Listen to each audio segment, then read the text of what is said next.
मेधासुरभिर्विष्णुरूपा हिरण्यवर्णा जगतीजगम्या ऊर्जस्वती पयसा बिम्बमाना सामां मेधासुत्तदेका विषन्ता అందరూ చేతులు జోడించి నమస్కారం చేసుకోండి చేతులు దోసిలతో పట్టుకోండి ఇట్లా అడుగుతున్నట్టుగా చెప్పండి మయి మేధా మయి ప్రజా మయి అగ్నిః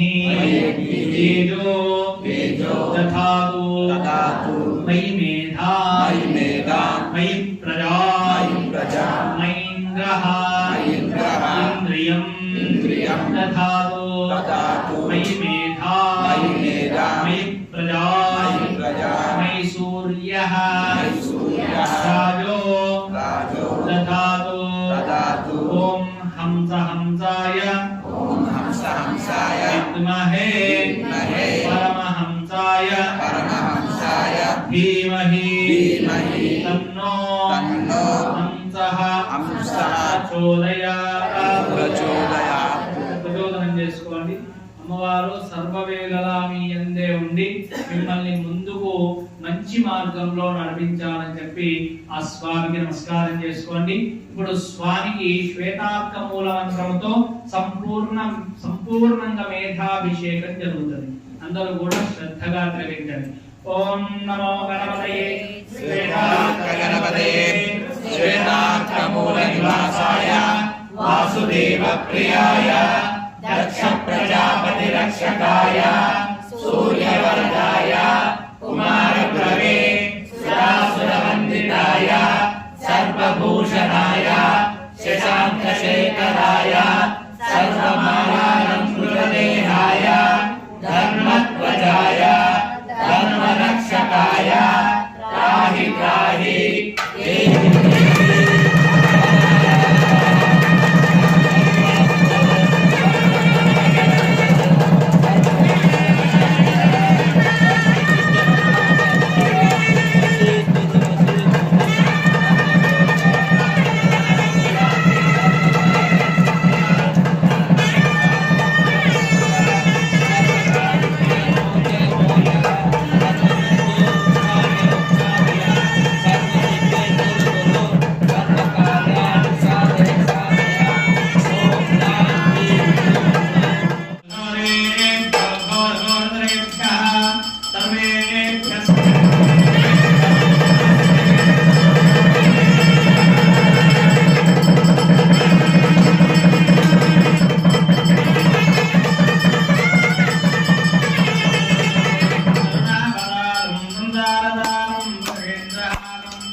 జై గణేశ జై జై గణేశ జై జై గణేశ జై జై గణేశ జై జై గణేశ జై జై గణేశ జై జై గణేశ జై జై గణేశ జై జై గణేశ జై జై గణేశ జై జై గణేశ జై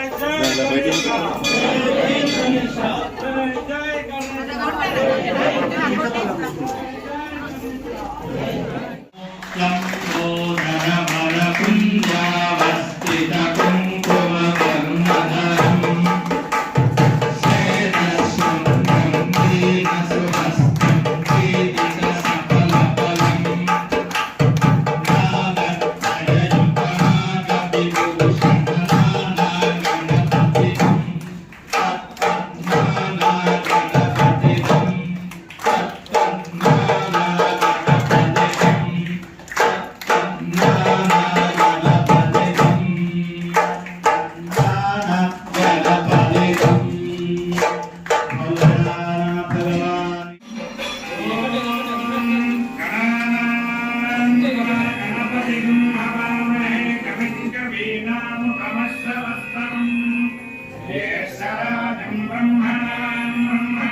ఈ నాగహారతిని దర్శించుకోవడం వల్ల కాలసర్ప దోషములు తొలగి నవగ్రహములలో రాహుకేతువుల యొక్క దోషములు తొలగి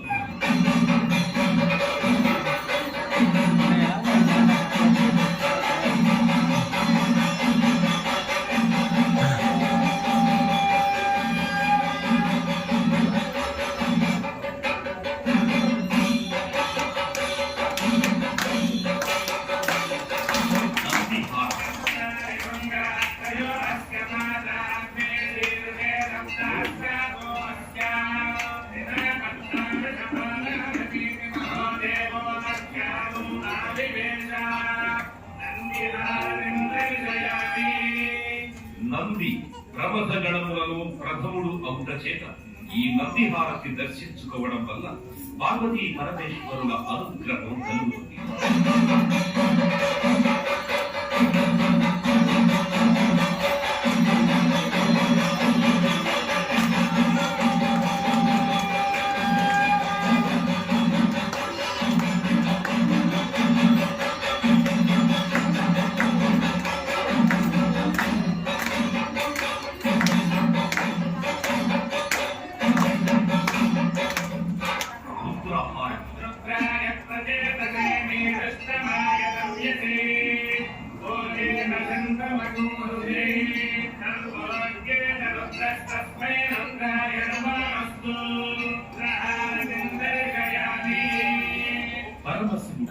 రుద్రస్వరూపుడపుట చేత ఈ రుద్రహారతి దర్శనం వలన విద్యావృద్ధి మనశుద్ధి కలిగి ఈర్ష్య అసూయ ద్వేషములు తొలగు.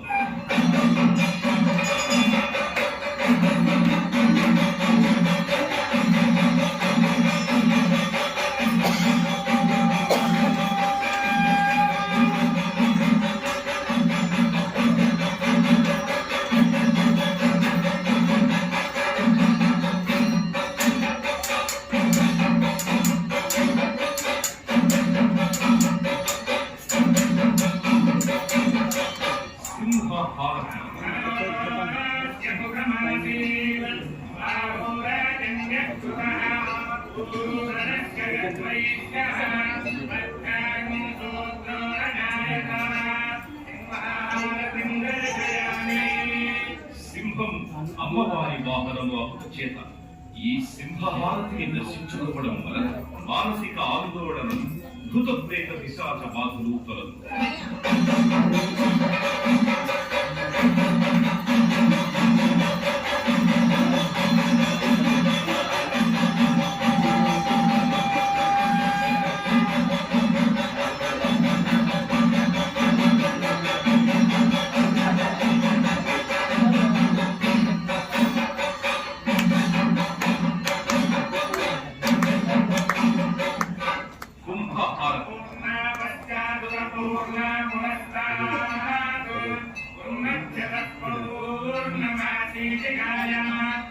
ఈ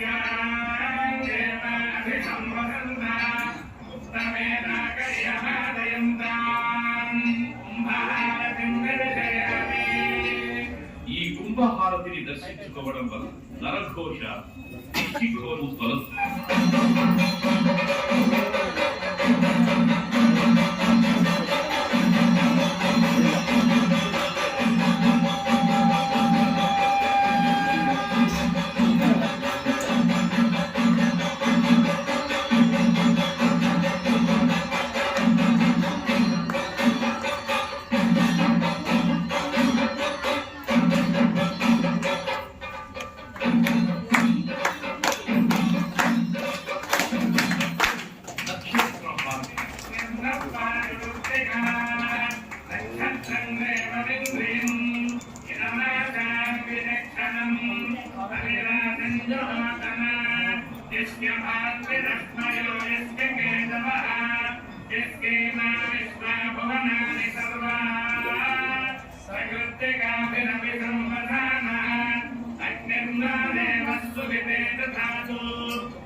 జన్మ నక్షత్రవశాత్తు నామ నక్షత్రవశాత్తు ఏ దోషములున్నా ఈ నక్షత్ర హారతిని దర్శించడం వల్ల ఆయా దోష పరిహారం కలుగుతుంది.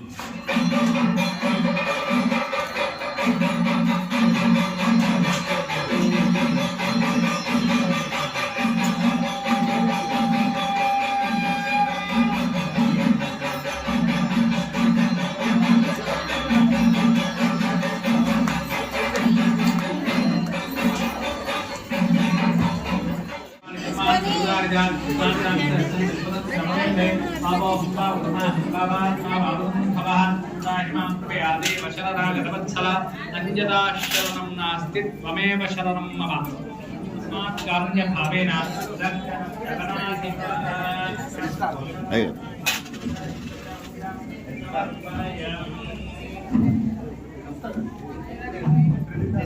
నమో జన్మపూర్యాఖ్యాదిగో నమః నిర్వచనం మంత్రహీనం ఆహీనం భక్తిహీనం గణాధిప తత్వజ్ఞాదే పరిపూర్ణం తస్రే క్రియా ధ్యాన ఆవాహనాది సంకటహర చతుర్థి పరమ దివసే అద్య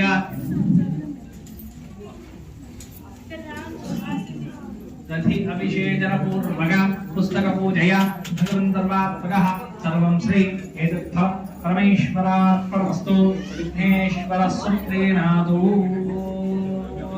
అందరూ చెప్పండి. అపరాధ సహస్రాణి క్రియంతే అహర్నిశ మయా దాసోహం ఇతి మాం మత్వా క్షమస్వ శ్వేతార్క గణపతి దేవ మమ సర్వ అపరాధాన్ క్షమస్వ. శ్రీకాంతో మాతులో యస్య జననీ సర్వమంగళ జనకః శంకరో దేవ తం వందే కుంజరాననం. స్వామికి మనస్ఫూర్తిగా మనస్సులో ఉన్న కోరిక కోరుకొని నమస్కారం చేసుకోండి. హారతి తీసుకున్న వాళ్ళు, ప్రదక్షిణ చేసిన వాళ్ళు 3 గుంజీలు తీసి నమస్కారం చేసుకోండి. భోల్గజానన భగవానికి.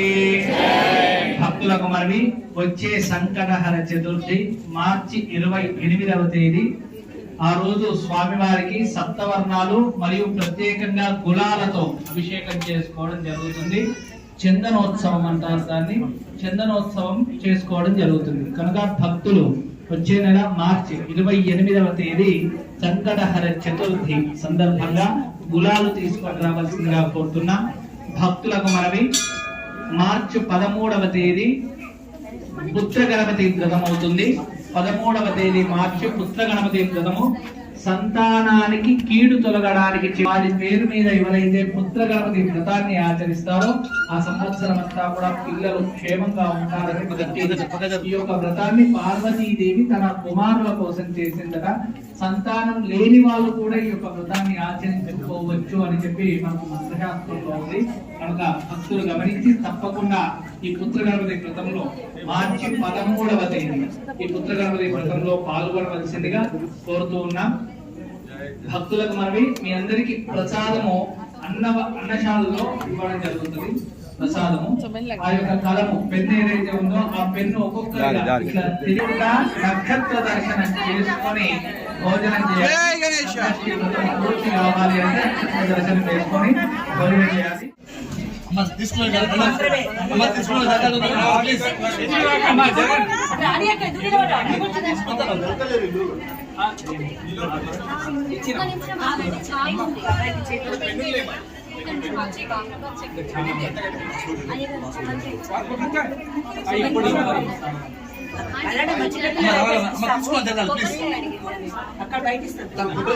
అయ్యా నువ్వు కాదు నువ్వు అందరికి రావాలి కదా, ఇంటికి ఒక పెళ్ళ రావాలి కదా.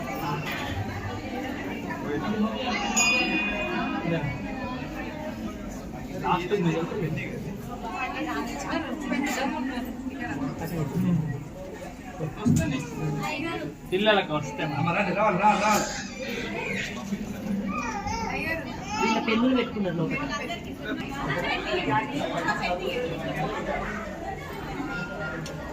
తీసుకోవాలి జరగాలమ్మా. ఇది అర్థమంటే అంటే మరి పేమెంట్ ఇక్కడ ఉంటే పాప వస్తే పుస్తకాలు ఇక్కడ